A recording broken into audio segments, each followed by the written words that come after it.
warahmatullahi wabarakatuh. Kembali lagi di Ruang Hukum, Informasi dan Edukasi.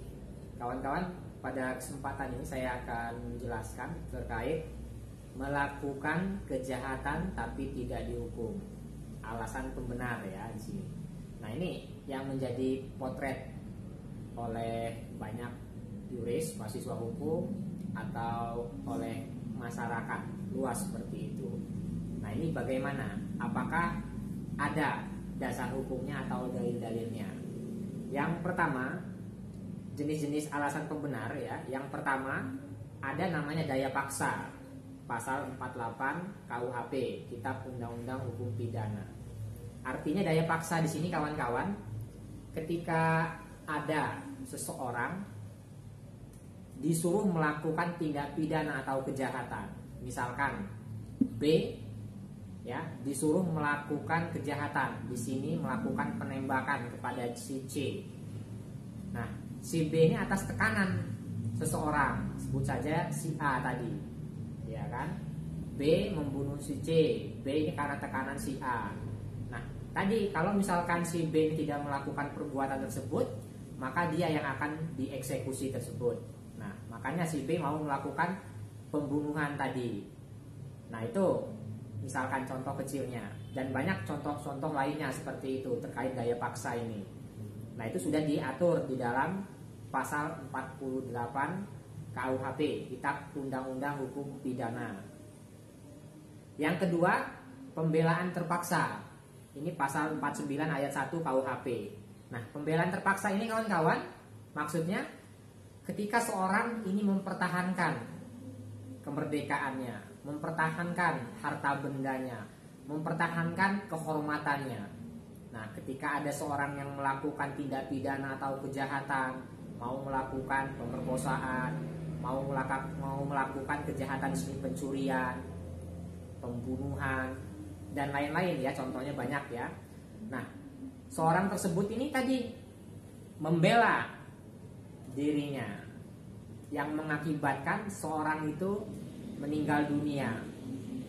Seorang tersebut ya kan mengakibatkan tadi kehilangan nyawanya. Nah, maka tadi orang yang membela tersebut, membela diri tersebut ya, ini ada namanya alasan pembenar seperti itu. Walaupun dia melawan hukum, tapi karena tadi membela dirinya, maka bisa dimaafkan seperti itu nanti di peradilan.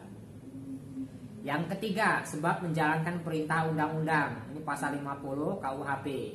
Artinya tadi ketika seseorang ya atau aparat penegak hukum menjalankan perintah undang-undang, hukum positif yang ada, maka itu boleh sah-sah saja. Contoh kecilnya misalkan aparat penegak hukum dalam hukum pidana, subjek di sini meninggal dunia, maka boleh bagi penyidik itu memberhentikan perkaranya, kasusnya. Karena apa? Pelaku di sini itu meninggal dunia di contoh kecilnya. Atau tadi misalkan di sini berdasarkan perintah undang-undang seorang yang dieksekusi mati, misalkan ditembak. Nah, maka tadi karena menjalankan tugas, menjalankan perintah undang-undang, maka seorang tersebut yang melakukan tindak pidana karena alasan pembenar, maka dia bisa tidak dihukum seperti itu. Yang terakhir kawan-kawan, ada namanya sebab menjalankan perintah jabatan yang sah. Nah, ini tadi harus hati-hati juga ini. Ketika seorang melakukan perbuatan ya karena perintah jabatan, ini bisa menjadi alasan pembenar. Misalkan seorang tersebut disuruh atasannya jabatan yang melakukan sesuatu hal, dan ternyata tadi sesuatu hal itu mempunyai dampak akibat hukum, sehingga dia diproses hukum. Nah, perbuatan tersebut ini bisa menjadi alasan pembenar karena dia mendapatkan petunjuk perintah dari jabatan, bisa itu jadi alasan untuk menguatkan dirinya tidak melakukan tindak pidana. Nah, itu kawan-kawan terkait potret ya alasan pembenar. Jadi tetap semua itu diproses hukum terlebih dahulu, dilakukan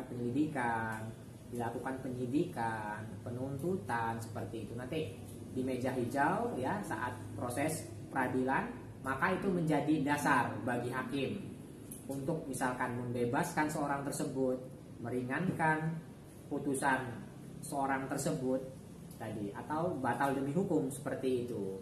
Bisa dari tahap penyidikan diselesaikan, atau penuntutan, atau saat peradilan, atau bisa juga saat banding kasasi. Nah itu ya, dinamis jadi kawan-kawan terkait masalah kejahatan tapi tidak dihukum. Jadi boleh-boleh saja ketika tadi seorang membela dirinya, ya kan, karena terpaksa dia menghilangkan nyawa orang lain, misalkan di sini karena dibegal tadi, ya kan, banyak contohnya seperti itu, kasus-kasus ya kan, tetap dia diproses nanti di meja hijau atau saat di peradilan, maka hakim akan mengambil keputusan kebijakannya, apakah seorang tersebut dibebaskan atau tadi ada unsur yang membuat seorang tersebut dihukum tapi tadi dengan alasan pembenar, alasan pemaaf, maka diringankan seperti itu.